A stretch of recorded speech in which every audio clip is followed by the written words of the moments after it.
Hello everyone, कैसे हैं आप सभी। स्वागत है आपका आपके अपने YouTube channel gold story point पर। आज की कहानी है सासू माँ आप बहू लाई हैं या बावर्ची। जो भी चैनल पर नए आया है चैनल को लाइक शेयर और सब्सक्राइब ज़रूर कर लें। घंटी का बटन दबाकर ऑल आइकन ज़रूर प्रेस कर लें ताकि हमारी आने वाली कहानियों की नोटिफिकेशन आपको मिलती रहे। तो चलिए शुरू करते हैं आज की एक और पारिवारिक कहानी। रचना से छोटी उसकी 2 बहनें और थीं, इसलिए पिताजी को उसकी शादी की बहुत जल्दी थी। शादी के वक्त उसकी उम्र 19 वर्ष थी और पति अमर की उम्र 24 वर्ष के आसपास थी। छोटे से कस्बे के 5 कमरों वाले घर में काफ़ी चहल पहल रहती थी। यही रचना की ससुराल थी। सारा दिन घर की जिम्मेदारियां निभाते बीत जाता। रचना का छोटा देवर अंशुमन बहुत शैतान था। घर में सबसे छोटा होने के कारण सबके लाड प्यार ने उसे जिद्दी बना दिया था। स्कूल से आते ही सारा सामान पूरे घर में फैला देता। कपड़े कहीं, मोजे कहीं और स्कूल बैग कहीं फेंक देता। रचना की 2 ननद थी। देवर अंशुमन घर आते ही फरमाइशें शुरू कर देता। दाल, सब्जी, रायता, चावल उसे कुछ भी पसंद नहीं आता। भरी थाली को छोड़कर रूठ जाता। पता नहीं उसे कैसा खाना चाहिए होता था। अंशुमन रचना के पति अमर से 10 साल छोटा था। बीच में 2 नंदें थी। सासू माँ की बहुत चाहत थी कि उनका दूसरा बेटा हो ताकि अमर को भी एक भाई मिल जाए। इसलिए अमर और अंशुमन में 10 साल का फासला था। अमर बहुत ही शांत स्वभाव का था, वहीं अंशुमन उग्र, मुंहफट, जिद्दी। वह अपने माँ बाबूजी से बराबर जुबान लड़ाता था। पढ़ाई पर ध्यान नहीं देता था। अंशुमन को बिगाड़ने में सबसे बड़ा हाथ सासू माँ का था। घर में जो कुछ बनता सभी को पसंद आता, लेकिन अंशुमन की पसंद कुछ और ही होती। सासू माँ वैसे तो रसोई में कभी झांकती भी नहीं थी, लेकिन अंशुमन के रूठ जाने पर उसकी पसंद का खाना अलग से खुद बनाती थी। उनकी इसी आदत ने अंशुमन को और अधिक जिद्दी बना दिया था। अमर की शादी जल्दी करवा दी क्योंकि उसे अपने बाबूजी का बिजनेस संभालना था और सासू माँ को भी बहू के रूप में एक सहयोगी की ज़रूरत महसूस होने लगी थी। तो ब्याह कर रचना घर में आ गई। उम्र के इस दौर में थकान का नामो निशान नहीं होता। रचना एक घरेलू लड़की थी। उसने आते ही पूरे घर को संभाल लिया। घर के सभी सदस्य रचना की तारीफ करते रहते। इससे उसमें और अधिक उत्साह भर जाता। रचना ने कभी अपनी खुशियों की तरफ ध्यान ही नहीं दिया और इसका खामियाजा उसे भुगतना पड़ा। रचना ससुराल में नौकरानी बनकर रह गई। बिगड़ैल देवर और दोनों नंदे अपनी फरमाइशें गिनवाते रहते और रचना उन्हें पूरी करती रहती। सासू माँ कई कई महीने अपने मायके में या फिर रिश्तेदारों के यहाँ गुजार कर आती। बहू के आने के बाद उन्होंने गृहस्थी से रिटायरमेंट ले ली थी। ननद अपनी पढ़ाई में बिजी रहती या फिर फ़ोन पर लगी रहती। उनकी अपनी मस्त कॉलेज लाइफ थी। कभी सहेलियां घर आ जाती तो रचना का काम और भी बढ़ जाता। कभी दोनों नंदे सहेलियों के साथ सिनेमा, पार्टी आदि में चली जाती। वह अपनी लाइफ एंजॉय कर रही थी और यहाँ रचना केवल गृहस्थी की बनकर रह गई।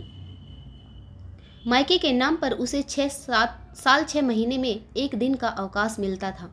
एक दिन रचना के भाई का फ़ोन आया कि उन्होंने शिमला जाने का प्रोग्राम बनाया है, इसलिए उन्होंने रचना को भी अपने साथ ले जाने के लिए रचना की सास से इजाज़त मांगी। कुल मिलाकर 15 दिनों का प्रोग्राम था। सासू माँ को जैसे ही पता लगा घर में मातम छा गया। सासू माँ नाराज़ होते हुए बोली, अजीब लोग हैं, अपना प्रोग्राम बता दिया और हमारे बारे में कुछ सोचा भी नहीं। मैं बुढ़िया इतने दिनों तक कैसे अकेली पूरा घर संभालूंगी। फिर वह गुस्से से भरकर रचना से बोली, तू अपने भाई से बोल दे, इस तरह आना जाना हमें पसंद नहीं है। जब सुविधा होगी हम तुम्हें सैर सपाटा भी करा देंगे, परंतु अभी तुम अपने मायके नहीं जा सकती। कह देना कि तुम्हारा मन नहीं है। रचना नाराज़ होते हुए बोली, माँ जी अगर ऐसी बात है तो आप ही मना क्यों नहीं कर देती। इतना कहना था। सासू माँ भड़क गई और बोली, कह तो ऐसे रही है जैसे मेरे मना करने से मान जाएगी।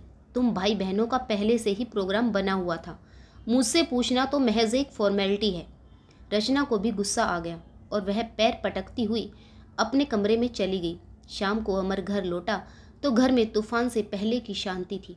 कमरे में पहुंचा तो रचना गुस्से में भरकर अमर से कहने लगी, तुम्हारा सही है, तुम्हारी माँ 2-3 महीने मायके में गुजार कर आती है तब कुछ नहीं, लेकिन मेरे चले जाने से पता नहीं कौन सा तूफान आ जाएगा। असल में सबको काम करने के लिए नौकरानी जो मिली हुई है, अगर मैं चली गई तो सबका काम रुक जाएगा। कोई मुझसे तो पूछ कर देखे कि मैं भी घर के चूल्हे चौके से उब जाती हूँ। मुझे भी फुर्सत के 2 पल चाहिए होते हैं। किसका मन नहीं करता मायके जाने का। यह कहते हुए रचना की आंखें नम हो गई। अमर ने देखा तो उसने उसे सीने से लगा लिया और वह बोला, अच्छा ठीक है, मैं कल सुबह माँ से बात करूँगा। असल में तुम्हारी बात सही है।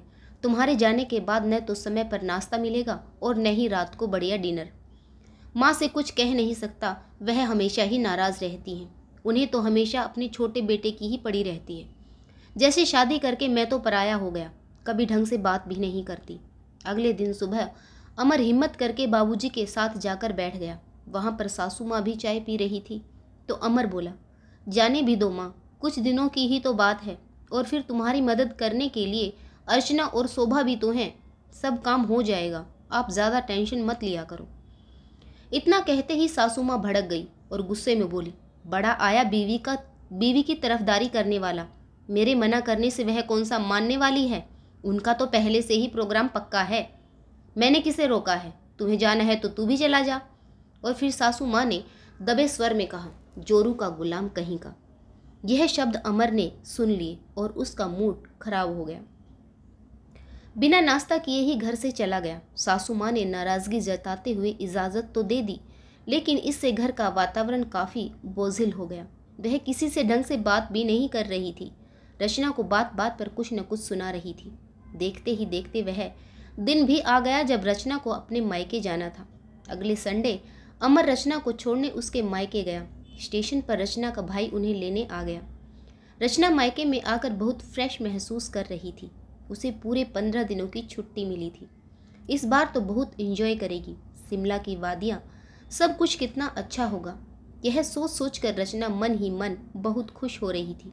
रचना की भाभी ने मजाकिया अंदाज में कहा, कितना कमज़ोर कर दिया हमारी ननंद रानी को। तो अमर भी मजाक करते हुए बोला, पूरे किचन की मालकिन आपकी ननंद रानी ही है। अब यही डाइटिंग करे तो मैं क्या कर सकता हूँ। मैं ठहरा शरीफ पति, चुपचाप जो बनाकर देती है खा लेता हूँ। अमर की इस बात से सभी ठहाके लगाकर हंसने लगे। रचना बहुत खुश हो रही थी। कितने दिनों बाद उसे ऐसा खुशनुमा माहौल देखने को मिला था। ससुराल में तो सासू माँ के तेज सर्रास स्वभाव के कारण कोई किसी से हंसी मजाक करता ही नहीं। ससुर जी भी उनसे उलझना उचित नहीं समझते। वह अपनी पत्नी की आदतों से अच्छी तरह से वाकिफ हैं।